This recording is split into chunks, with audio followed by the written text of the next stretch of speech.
He once fought against the Prophet ﷺ at Badr and Uhud. Son of Abu Jahl, Islam's most brutal enemy, but on the battlefield of Yarmouk. Ikrimah ibn Abi Jahl radiallahu anhu came not as an enemy, but as a man seeking forgiveness with his blood. When the Byzantine army pushed hard into the Muslim lines, Ikrimah saw the danger.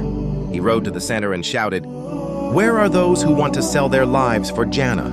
A group of 400 warriors rode with him. A suicide charge to stop the Byzantine advance.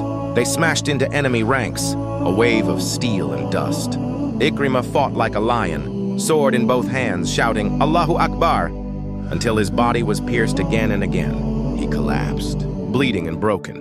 As he lay in the dust, barely breathing, he whispered, "Tell the Prophet ﷺ, I fought for what I once fought against.